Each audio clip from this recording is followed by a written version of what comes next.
हनुमान बहुत शक्तिशाली हैं, लेकिन उनका पूजन इसलिए है कि वो विनम्र बहुत हैं।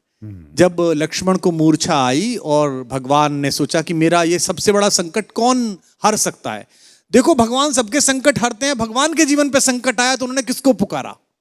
उन्होंने हनुमान से कहा कि तुम जाओ और संजीवनी लेके आओ। तो जब आकाश में हनुमान चले तो सूरज निकला हुआ था। आकाश में तो सूरज होता ही है, दिन कभी डूबता नहीं है। हमारी माँ पृथ्वी हमें गोदी में लेकर हमारे पिता सूरज की ओर से पीठ कर लेती है। माँ को दोष दे नहीं सकते तो पिता को दोष देते हैं कि दिन डूब गया है। दिन कभी तो सूरज आकाश में मिला, और अगर सूरज इधर निकल जाता जहां लक्ष्मण लेटे हुए थे तो भगवान के जीवन का सबसे बड़ा संकट आ जाता।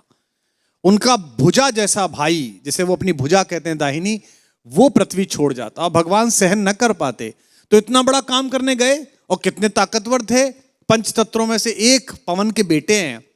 सूरज से मिले तो उन्होंने कितनी विनम्रता से बात की। सूरज से बोले, हे सूरज, इतना याद रहे संकट एक सूरज वंश पे है।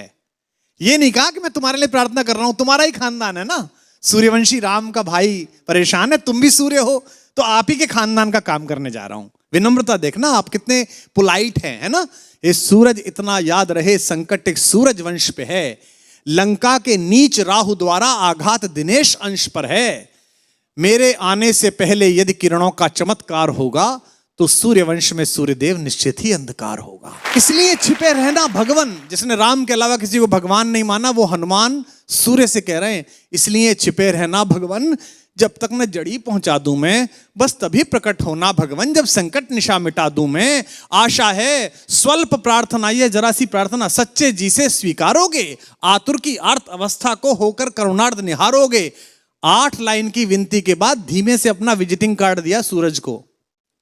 शक्ति पाना, यश पाना, लेकिन विनम्र रहना। आशा है स्वल्प प्रार्थना ये सच्चे जी से स्वीकारोगे, आतुर की आर्त अवस्था को होकर करुणार्थ निहारोगे। अन्यथा क्षमा करना दिनकर, अंजनी तने से पाला है। बचपन से जान रहे हो तुम हनुमत कितना मतवाला है, और मुख में तुमको धर रखने का फिर वही क्रूर साधन होगा। बंदी मोचन तब होगा जब लक्ष्मण का दुख मोचन होगा।